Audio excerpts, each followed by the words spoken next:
Welcome everybody to another episode of Made in Banglatown. I'm your host, Naji.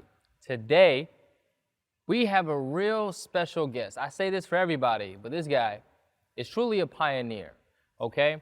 In our culture, we respect doctors, we respect engineers, we respect bankers. But today we're talking about a profession that truly shapes men, right? It quietly shapes their image, their confidence, their identity, their status.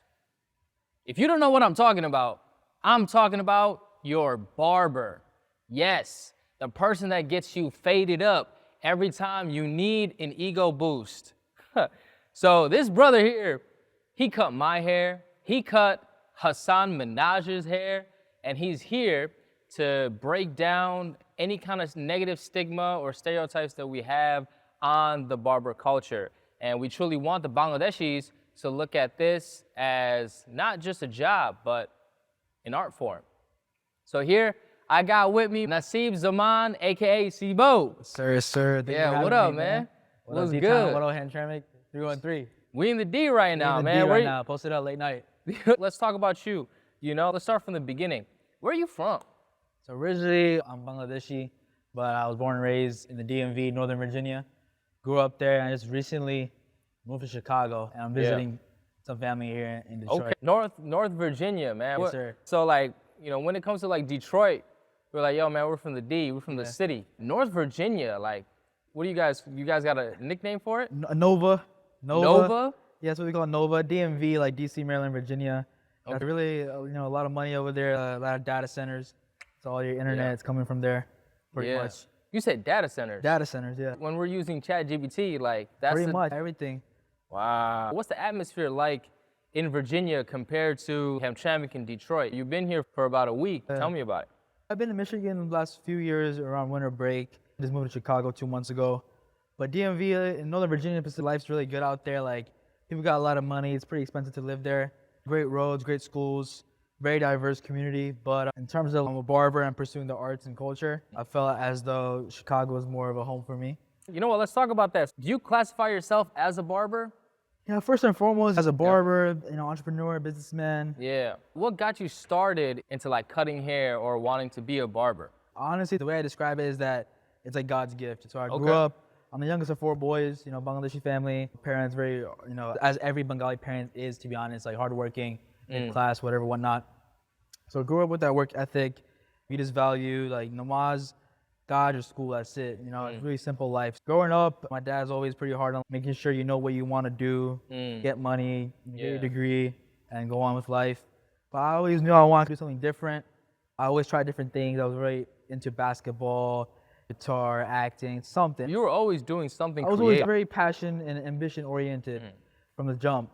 And then I just needed to put my head down and do something and try to be great at it. Yeah. But obviously, I'm Bengali, so 5, I'm not going to make it to the league, unfortunately. Learned it the hard way. But then, 2020, year of COVID. But alhamdulillah, thankfully, that's where I found barbering. It really just came naturally. I was just super bored, needed a haircut. We grew up with father. Yep. We didn't go to the barbershop. Our dad was our barber, and now that I'm a professional barber, really, everything he did was wrong in the book. Yeah. Nothing, just bare hand and the clipper and zing. So growing up, you saw your dad would cut your hair and all your brother's hair at home. He was just doing that to save money, 4 boys. Yeah, of course. Because how much does a haircut cost these days? Bro, depending on where you're from, but upwards of 50, honestly. Right. I feel like whether you're from east or west. Man, that's $50. That's on the cheap end, bro. Exactly. Yeah. Our haircut used to be $10. Even then, my dad wouldn't take us to the barbershop. Yeah, Bengali. Bengali, man. We're trying to save every penny that we can. Exactly. When was the first time you cut someone's hair? I think I dabbled throughout the years.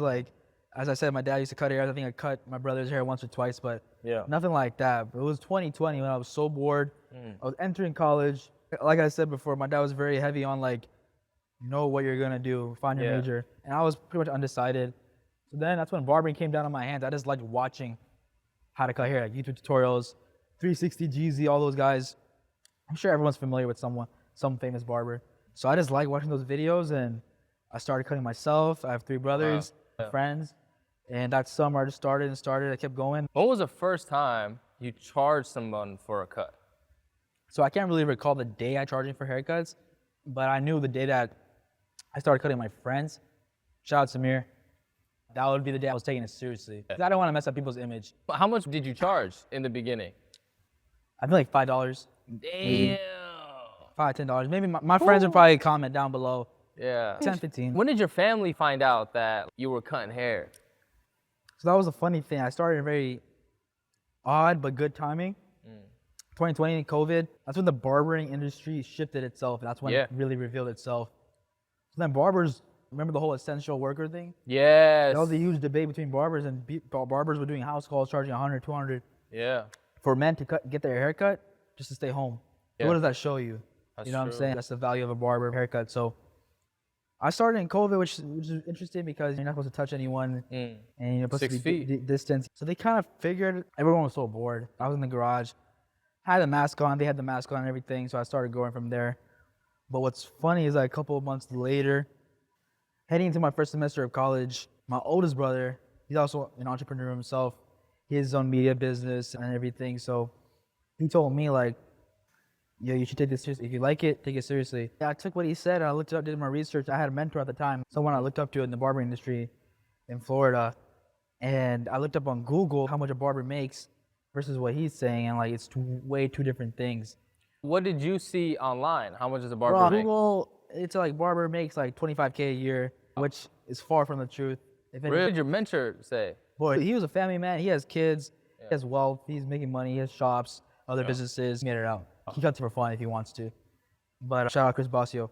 But yeah, it was my oldest brother gave me that kind of confirmation that I can go after this. I kind of took a whole new lens to it, which I appreciate what you're doing here with the Made in Banglatown 313 and putting on local, Bengalis, Bangladeshis to the map. Is that I started barbering seriously when in middle school I went to this after school Quran class where my Quran teacher, he was also young. At that time I was probably like 10 years old, he was 15. He got a fresh haircut and he told me his boy did it, who was a Yemeni, Lebanese, Arab barber, American barber. Not like a Dearborn Arab barber, that's different, but like American that grew up with us. Oh, okay. And I just remember that in my head. I'm like, yo, I never heard of that. Really? That's crazy. Once I started taking it seriously, I hit him up, shout out Ziggy. And then he kind of like put me on the game, and he was a top barber in the DMV. So he kind of took me under his wing, and then that just goes to show like how much, he didn't even know me at the time, but representation means that much. So that's why. Yeah, I noticed that, man. Like when it comes to us, like the younger generation and everything, we look at barbers in a different way than, maybe the OGs and our parents, older generation looks at a barber, right? Like the profession. You know what, be honest. Did anyone ever make you feel like, barbering was like a low status type of job when you started? Still to this day, it's something that I'll probably live with to the end, but that's the whole point. Well, I don't know about to the end, but I think they're definitely very split from the generations. So what groups would make you feel like, oh, this is a low status thing or it's a waste of time? Definitely the older generation, like the parents and the uncles and stuff, which Bengalis. Bengali, especially Bengalis, but I'm coming from the DMV. As my clientele grew over the past 5 years, alhamdulillah, very humbly, like very thankful, humbly speaking, but had my own studio. I was making good money, a lot of money as a barber. Had my chair spinning with a lot of clients all over DMV. And DMV is very diverse, like every type of person. Yeah. Desi, Hispanic, white, black, everything. So I did notice that for some reason the Bengalis were the ones that were hard to get. I had a lot of Pakistani uncles, Afghan uncles, Sudanese uncles, Egyptian uncles, every other type. They were uncles, young people, mid-age. They were rocking with me. The Bangladeshis, I don't know, something different with that. Yeah, man, I don't know why that would be a thing. Like me personally, if I saw a Bangladeshi cutting hair at a barbershop, that's just gonna make me feel like, wow, like, yo, I'm gonna go to him just for the representation, Exactly. Like this guy, this guy's from my culture. He probably knows off rip what kind of style would be good for us. And also, shout out to my barber, they're Palestinian. Hey, they would understand the culture. Like, if I walk in, I'm like, hey man, give me a skin fade with a mohawk and all that stuff. They'll look at me and be like, nah, fam, like we're not about to do that. You know what I mean? Like you're about to look like a punk. Like your parents, they're not gonna appreciate that cut. So then they would just give you a super nice cut that goes with me. You know what I mean? So I think it would be the same thing if another Bengali person saw you at the shop cutting up, they would look at you as this guy's gonna get me right, you know? Yeah, I think, especially with barbering, you're dealing with someone's visual image. So you're likely to go to someone who's taking care of your visual image who kind of looks like you. I did have a lot of black light-skinned clients. They came to me as a little Bengali guy. And they told me that the Bengali guy is getting them right. No way. Most times, yes, a Hispanic will probably go with a Hispanic. A white person will probably go with a white person, a black person with a black person. But yeah, definitely, I think it's nuanced. You don't really hear that much Desi barbers, let alone Bengali barbers.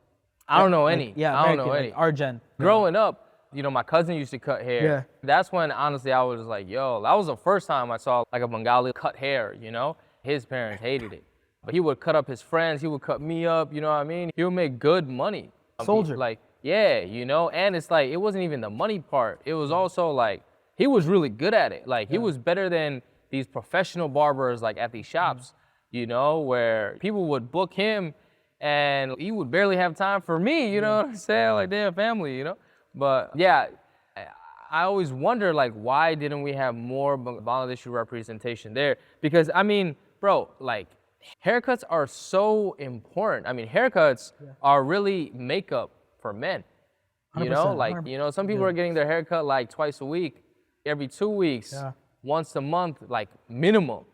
And haircuts these days, 50 plus. Some people are charging 100 plus. Yeah. Especially if the barber is pulling up to you. Yeah. You know, like $200, man, it's easy. Plus with the facials and all the treatments going on. Hey man, guys do that too. You know, like there's a lot of money there. And also this level of service, men grooming, is really a necessity, as well as it could go as far as being a luxury as well. Explain to people who don't get it. What changes when a man gets a fresh fade? Bro, I swear, like, being a professional barber the last 5 years, I think the last thing I do is cut hair. The last thing that my clients care about is their haircut. Oh, really? I swear, 'cause okay. I think especially for men out there, like, the joke, like, your barber's your therapist, it's very much true. Yeah. You know, go through school or work, but you can't take care of everyone. Your barber's the one who takes care of you. Especially, like, physiologically, too. When you're, as a man, always have your guard up, you're more protective, you're not letting a guy touch you. But when you're immersing yourself into the barbering chair, you're vulnerable. You're vulnerable, and like someone, but when a dude's touching you, your haircut, your guard is let go of. And people start spilling. I have clients that don't even say what's up, they just start spilling like some deep trauma. Hey, like, you start pillow I'm just like, talking, yo, man. I'm like, yo, what haircut we doing? Like, I don't care. Yeah, So right? that's what people are paying for. Yeah. They're not even looking at the mirror like at the end of the cut. Yeah. They're paying me 50 plus, 70 plus, whatever, 100 plus. So, bro, haircuts are everything to men. Yeah. And then now, like you mentioned, not just haircuts, you can get face, all these treatments, color. There's so many different avenues within barbering that can make it very lucrative, and it's very niche. You know, that's just like how there's 10 different burger spots, high end, low end, drive through, whatever. Same thing with barbershops. There's a quick barber. There's someone who takes their time. There's the high end, low end, whatever. Yeah. Bro, I feel that. You know what? Why do you think men stay loyal to one barber? They say men don't cheat, and I truly believe that. Men don't cheat on their barbers. That's for sure. Huh? What you did? What? One time's okay. One time's enough. Bro, this guy just straight stitched on. Hey man, listen. I love my barber, man. I've been to my barber since I think 10 plus years. That's incredible. I love those guys. You gotta venture out only because like you out of town or you in a different country. It's just a fling. You know what I mean? I'm sorry, baby. Like chill. Don't worry about it. I always come back home. Exactly. Come back home. Exactly. Let's have the chair open. You know what I'm saying? But yeah, real men don't cheat on their barbers. You know, why do you think that is? It's a different feeling when you can go into the barbershop, go to your barber kind of understands you. Not just your haircut, but a part of the consultation is, what do you do for a living? Are you a banker? Are you a fitness trainer? Are you a bum? If you're a bum, why are you in my chair? But yeah, bro, bums need fades too, right? Exactly. So a good barber will give you a haircut that suits your lifestyle, obviously suits your face shape, hair texture, and once you dial that down, dudes are loyal, like dudes are dogs, man. They're loyal to you. Yeah. One of the negative stigmas that our parents and the older Bengali generation have is that this is a low-end job, there's no respect here. Right? If you're a barber, no one's gonna respect you. Now, let's just debunk that myth right now. All men, we can agree that like our barbers, we put them on a pedestal. Like we truly have respect for these guys. I mean, like we love our barbers. At the end of the day, like let's say you were waiting all week to get this fresh cut. You know, you pull up to the shop, Your main barber's not there. Yeah. Damn. It just hurts. Now it's like, what do you gotta do? Are you gonna go to another barber or you're just gonna wait for it? Like, sometimes when my barber is not at the shop, I don't even get the cut. I'm just like, I'm just gonna wait on him. We truly have respect for our barbers because our image is in their hands. Exactly. You know, like our mood is in their hands. It's not even just cutting the hair, it's like style it to the point where it's like, after you get that haircut, that day from that barber, you don't even want to take a shower, bro, because it's gonna mess up like how it looks right there. Tell me about that. Your clients, like, give me a story when they really showed you respect. How do your clients treat you? So like I said, I just moved to Chicago 2 months ago. I still have my clients texting me, like, especially now the holidays passed, they're all like, man, I wish you were here when you come back to Nova. And these are grown men, like people with jobs, kids, wives, and all that stuff. So if that doesn't show, they miss you. If that's not respect, then I don't know what is. Yeah. But yeah, honestly, it's an incredible journey, and I'm glad you're saying all this. I think barbers that reassurance sometimes and appreciation, but we're definitely much more appreciative for our clients. But it's been a journey, obviously being Bangladeshi, like, you know, coming out from the family and stuff like that. There were some dark times, but it was hard. When you do something that's kind of the norm, and being a family person or whatnot, a lot of times you're just focused on their approval, like your parents, those 2 people or whatever, 3 people, approval, that's all you care about. This is a big lesson I learned. Year 2, year 3 of my career, you neglect so much other people's love. If it's strangers, compliments, the most genuine. I would have first-time clients or just, you know, first-time clients or repeating clients. And that made me look like my dad. They would say very nice, kind things to me. You're so young, mashallah, you have your own business. So those things, like at that time, you're just so focused on hearing from your loved ones. But man, you missed out on so much love from everyone else. Yeah. And genuine love. So I remember I would get that and be like, nah. I would just try to like negate it and like ignore it. But nowadays, I learned it the hard way, like being here now in Chicago. Like I just take everything, even you right now, putting me on this platform at, you know, midnight after a busy week in the holiday week. Yeah. You know, and putting me on and sharing the story. You're with your clients. It's like a therapy session for both of you, 100%. Right? Let's talk about that, man. So, you know, why do you think men open up to each other like at the barbershop or in the chair? I think that's the only safe space that a lot of men have is the barbershop. Wow. Whether they might not have anyone at home or they're busy taking care of everyone else. They don't have time for themselves. So a lot of times barbers and, you know, we kind of take care of each other. I personally, I know a lot of times where my clients gave me the advice and I needed them. A lot of times I ask for them life advice and whatever things that I'm going through. So it's definitely a mutual relationship. Yeah. Man, you know what? You've heard everything, right? Relationships, money stress, family pressure. What's that like? When you're sitting there doing your job, right? Focusing on your art form and then hearing things like this, how does it feel?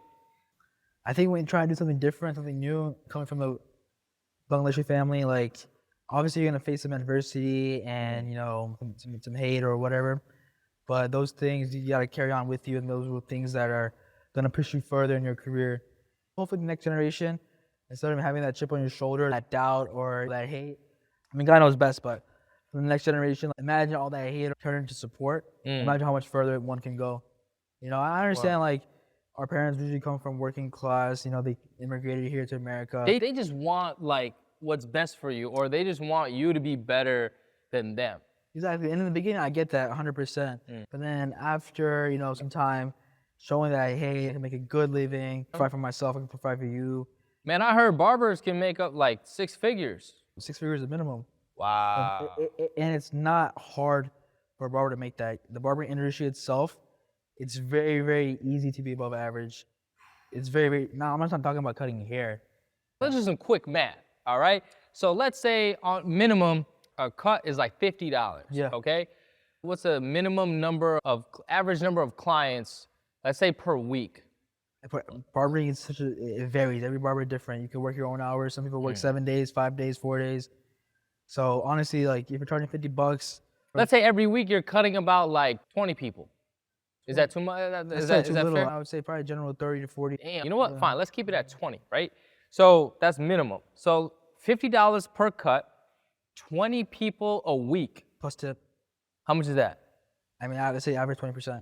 Let's keep it at 50. So 50 times 20, that's 1,000, right? 1,000. So that's 1,000 a week, right? Times 4, That's $4,000 a month. Yeah, that's like 50K, but if you're charging, That's, yeah, but if you're like, you're just, if you're only cutting a week, you probably should be charging 50. Start lower and build your clientele. Once you have that volume, that's when you have the power to go up in pricing, whatever, whatnot. A lot of things you see in the barbering industry on Instagram, the flashy stuff, a lot of BS and stuff like that, but real barbers get real money, and it's very, very lucrative if you be strategic and responsible and disciplined. would you classify yourself as a therapist or an artist? Honestly, this is very, very random, to be honest. Most barbers, especially coming to Chicago, like, barbers, people generally assume if you're a barber, you're probably good with your hands, you're not really good in school. I wasn't the best in school. I was a good B student, and I'm not really that artistic and talented, like, compared to these barbers that they know how to draw and, mechanics or construction, all that stuff. I'm not really good with my hands either. I'm just there. That's crazy. You're a barber. You are good with your hands. I guess I'm decent with my hands, but honestly, I did love hair growing up. I think out of everything, like, my shoes or fit, like, the hair was one thing I cared about the most. I had many different hairstyles. Still, to this day, I do. So, was I surprised that I became a barber? Not so much, but I definitely didn't expect it at all. I believe that cutting hair is a form of art. Yeah. I think everyone has their own way. How did you learn how to be a barber? I heard recently that you need a license. I had no idea. Talk about that. Yeah, thank you for sharing that. I think that's what makes the license is very important, because it's kind of like shows how serious you are and your credentials. It's your visual image for your next possible 2 weeks to the next 4 weeks. As a man, you have work, meetings, weddings, or whatever the case may be. So having a license definitely shows some kind of commitment, like, I'm doing this for real. This is my full time. Do you need a license in order to work at a shop or? Obviously, it's people under the table, whatever. But yeah, I'd say I pretty much enforce a license because it shows the commitment. Barbering, it's a very serious craft, and it shouldn't be washed away from people like just cutting hair in the garage or a lot of these kids or teenagers. Why is barbering actually one of the most recession-proof skills? Bro, with AI coming out nowadays, barbering's not going nowhere. Unless AI comes out with a barber, then they're cooked, but haircut's essential, and that's the best. I'm very, very blessed that the business that I'm in is barbering. Super essential. It's been here since the old days, and it's never gonna go away. There's barbers evolving too, hairstyles, different. There's educators, there's content creators, there's barbershop owning, like storytelling. There's just so many different avenues. Mobile barbers. You think that's where the direction is? You can basically take clippers anywhere. That's leverage, bro. Popular avenue for a lot of barbers. They just carry the case. Yeah. And that's the good thing about barbering. There's so many different avenues you can take. You don't have to be just a fast food or the high-end barbershop. You can be a mobile barber. You can be an educator. You can be a content creator. I know barbers that I work with right now in Chicago, they're just like putting graffiti on people's heads. There's so many different avenues you can take. Being a mobile barber, I mean, pretty expensive too. Yeah. Because that's like a luxury for your clients. You pull up on them. That's definitely probably geared towards the higher end clients, maybe the higher end living areas like Beverly Hills or something like that. Who pull up to cut celebrity hair and things like that. You know what? Explain that. Explain that more. That your mobile barber setup. I mean, that briefcase that you got, man. That's serious, bro. Honestly. So I had a studio back in Virginia. I'm very much like, if I invested in my own space that I'm comfortable with proper lighting.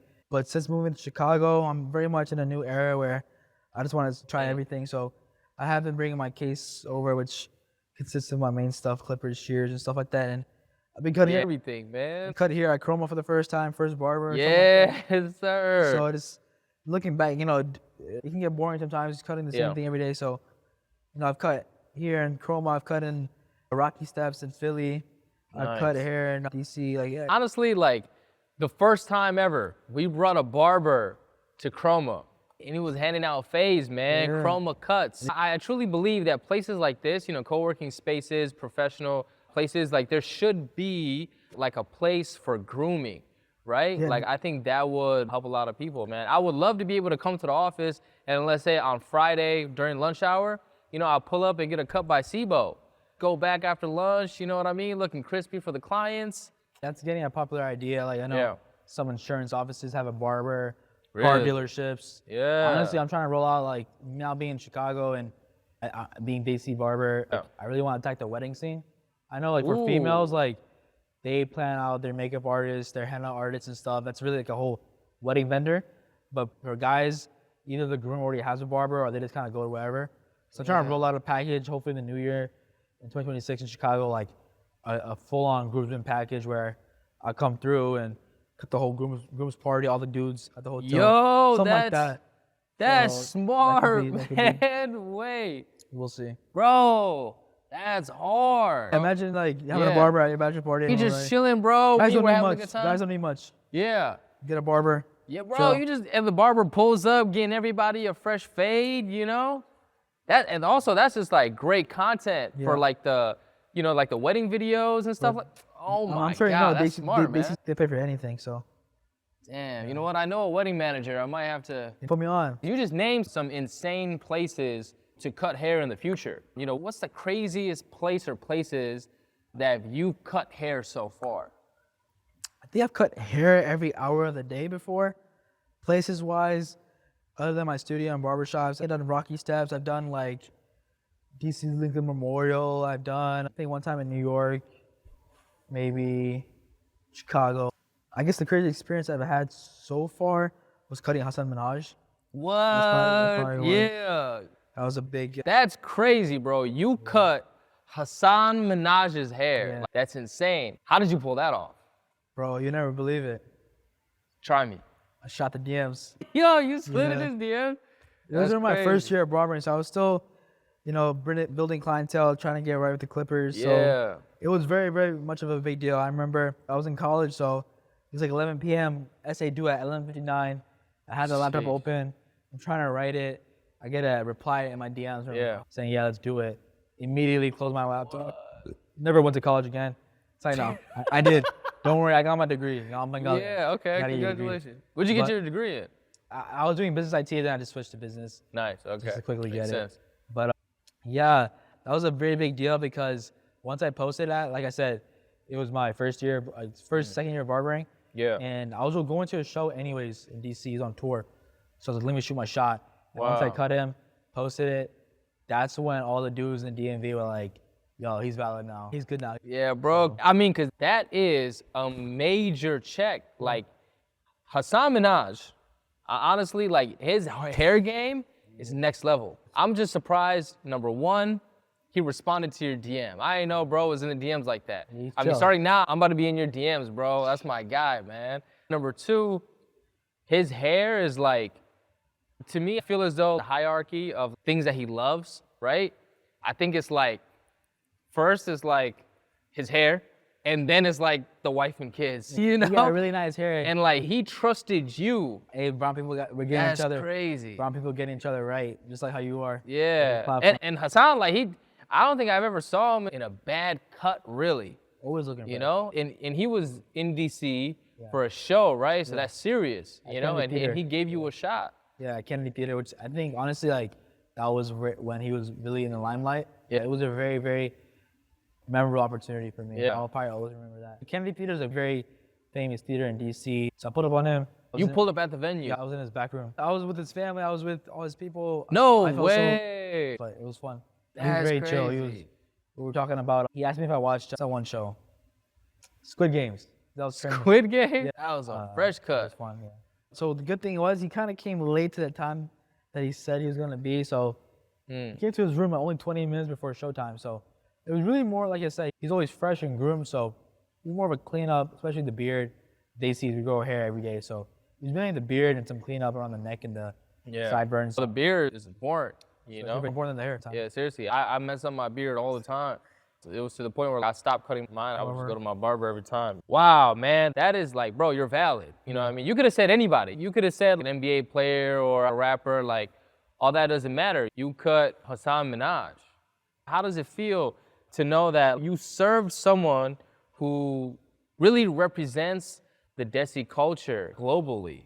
Honestly, that's the blessing, because like my first real like celebrity, A-list celebrity cut was someone that, I do like his work. I'm a fan of his shows and his comedy and his message. So that was very cool. My first celebrity cut that put me onto the world was someone that I'm a fan of and someone that represents the Desi culture in a very good way. Lots to learn from him, and I'm honored and blessed that I had that moment. Yeah, bro, are you gonna cut his hair again anytime soon? Like, get in the DMs, We'll see, bro. bro. Be like, hey, man, next He's a time. busy guy, man.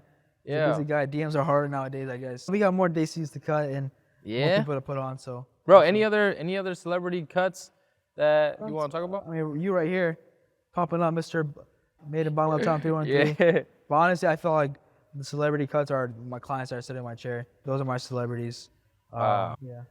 Did you realize then that, like, you know, your skill was able to put you in rooms where your degree probably could never put you in? Yeah.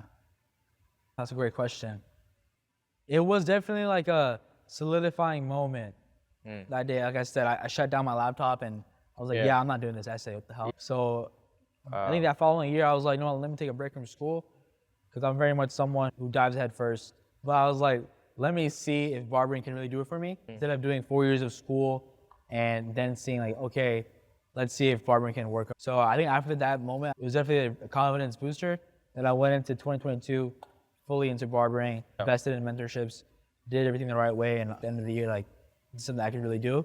Yeah. So after I got that, 2023, I went back, got my degree my way. Yeah. While still building my business, and now I'm full time. Now I'm here in Chicago, the land of arts. I'm in Detroit right now, but I moved to Chicago, land of following your passion, bro. Exactly. It is crazy that, like, legit. Funny story behind this is, like, I was gifted this clipper from one of my, like, people I look up to, Los Cut It. He's a Chicago barber, and it's just so crazy that, like, again, coming from my Bengali family, very simple people, but essentially these clippers, this toy right here, made me travel, made my new home Chicago, which is one of the top cities in the world and country. So it's pretty crazy, alhamdulillah. Like, never would I expected that. Tell me the story about how did you get these? So you gotta invest in yourself. I think as a barber or just anyone, whatever passion you're in, they say like the way you get burned out and you stay in the same place, stay stagnant and complacent is like if you stop learning. So I went to a class, just always put myself in the right rooms, and I kind of won these on a raffle. That started, that was back in March, and then I ended up moving to Chicago in October. And I told him, yo, I'm about to move there. And these are very like sentimental clippers. He really got you started. That's what's up. Bro, after hearing all this, our culture needs to stop disrespecting skilled trades. Not just any skilled trades, but barbers, people who groom us. Why does our community look down on barbering?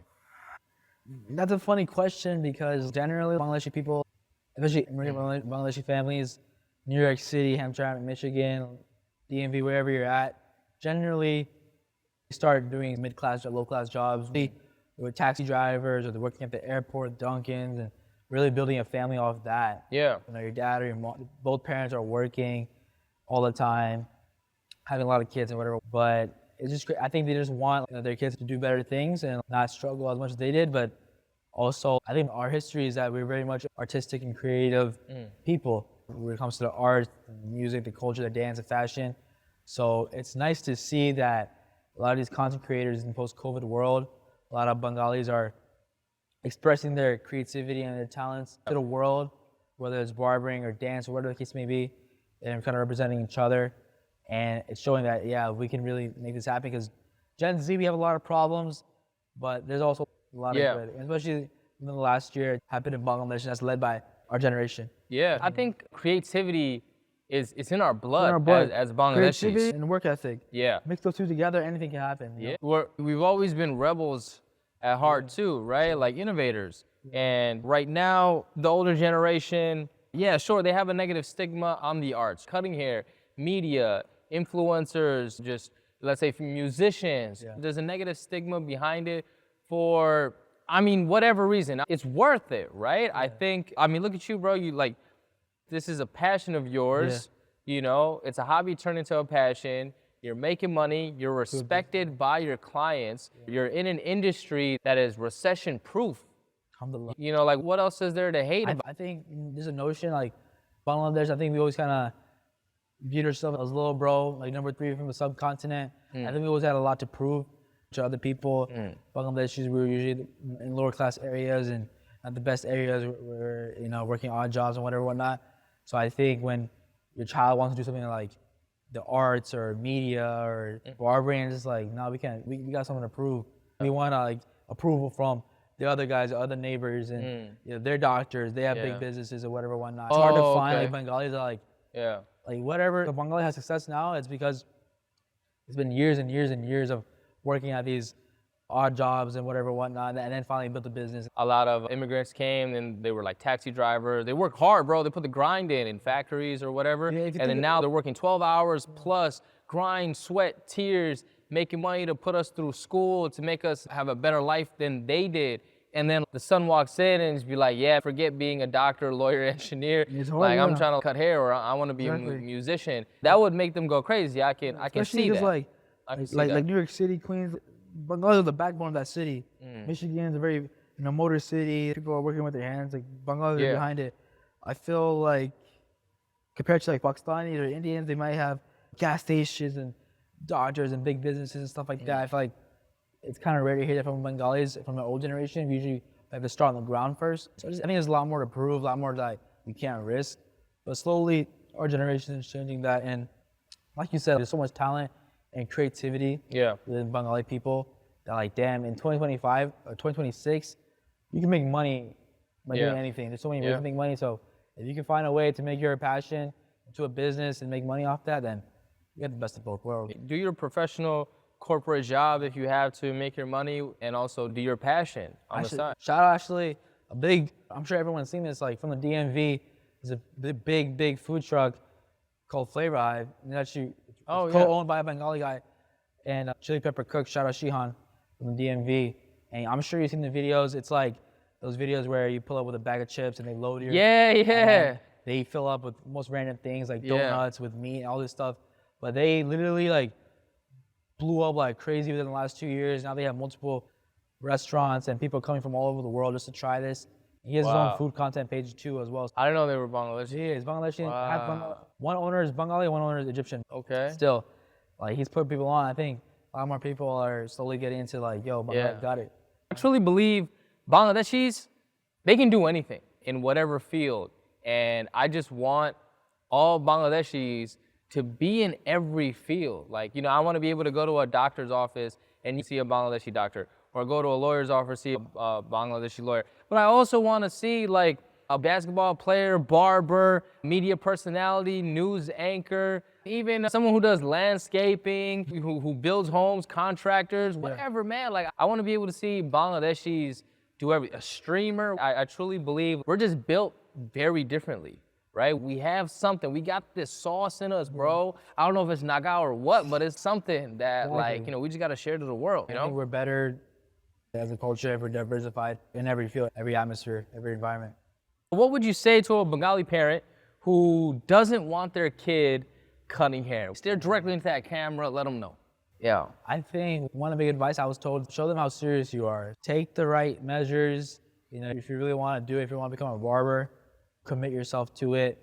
Eventually, over time, if you do things the right way, you're going to make money. It's a halal income, first and foremost, in my opinion. And like you said, recession-proof. It's essential. It's very lucrative. You control your own time, be your own boss, and there's so many different avenues you can take from it. So any doubt from your parents or resistance, use that to help you push towards your dreams and your goals. While you're young, honestly, when you're age 18 and 24, that's a time where you're probably not going to make the decisions your parents want you to when it comes to your career, where you want to live, who you want to be with. It's supposed to happen. It's going to happen. Just be patient. And how do we, as a community, uplift professions like this? What can we do? I think people like you and me, we take our everyday work seriously. A lot of times it's us that's ruining the image. You show up to work not on time, not good dressed. If you're not taking it seriously, why would other people take it seriously? It's one by one, you build slowly, and then eventually become a domino effect. There's so much talent, so much potential. It's bound to happen. If you have a great idea, get to it, because if not you, it's someone else. That's just the way it is. Yeah, man, I really like that. You hit it on the nail. Like, we just got to show up every day. Yeah. We have to set that standard, right? If we don't take ourselves serious, no one will. A lot of people are watching us, and you being a Bengali barber, me in media, like, people are watching us. They're thinking like, hey, should we do this? If they see us slack off or whatever, just like, what are we doing? You know, we're not setting a good example. We got to pave that way for them. And we also got to show the old generation, like, hey, man, we're here to stay. We're not here to play games. We're serious about what we do. I truly believe that respect shouldn't be tied to a title. It should be tied to your actions, your excellence. Yeah, 100% agree with you. And I think a lot of times too, if you're a creative person, which a lot of Bengalis are, the job that my parents would want me to do, I'm gonna leave that to the immigrants who's new to America, and once they get their life settled, I'm gonna leave that job for them because that's what's good for them. Versus maybe you or me, you might have a talent that you can pursue, that you can make a business. I got to know your parents. I'm sure generally I haven't heard of a hardworking Bengali parent. Whether I know you or don't know you, your parents are probably hardworking. Yeah. If you carry that ethic from your folks, you're gonna make it happen. So why not take the risk? If you fail, you learn, and plan B is always gonna be there. I feel like your plan A should require 110% out of you. That's the only way to attain it.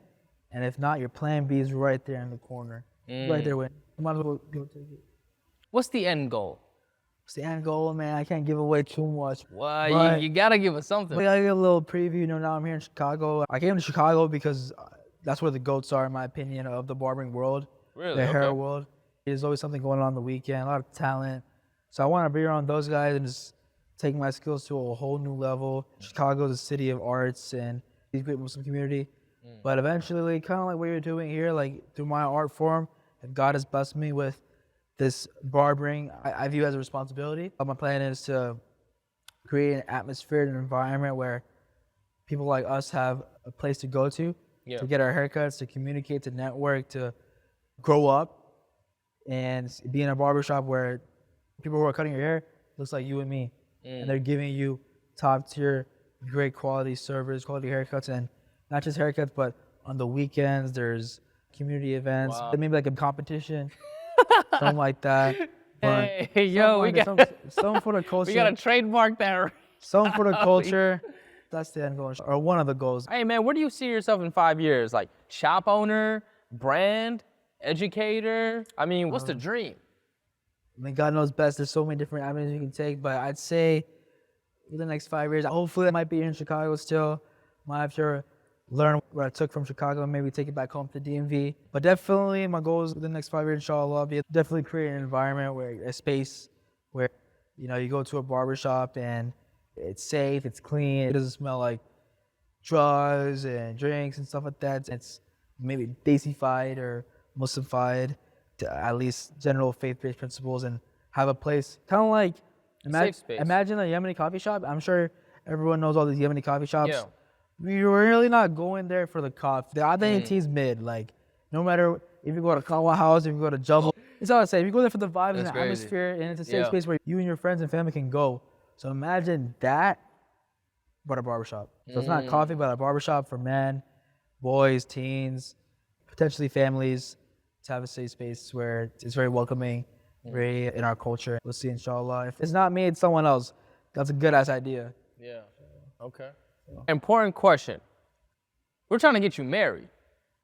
You know what? Tell the Bangladeshis right now. Let's tell them what the pros are for marrying a barber. Bro. Number one, he can style his wife's hair, right? Yeah, you can start cutting like women hair, you know what I mean? The whole massage, facial thing, you know? You can really start grooming the wife, right? Her beard, mustache, whatever. You know what I'm saying? You could do all that. So imagine a woman being married to a man who is truly focused on helping her with her grooming and all the skincare and all that stuff. My barber does the face masks and stuff like that, you know what I mean? Ladies, what do you think? Wouldn't you love to come home to a man who does that?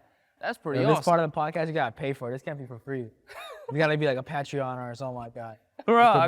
Bro, link in the bio. First page. The best thing though is like for future, like with sons. Your sons will always have a fresh haircut. If you marry a barber, you never have to pay for a barber, whether it's for you, for your kids. So you saving money like, down the line. If you marry a barber, like just have the barber cut like the girl's dad, and then maybe he can discount the meher. You know what I'm saying? Yeah. Free cuts for the pops. Bro, you on to something. You on to something, bro. Should I keep that?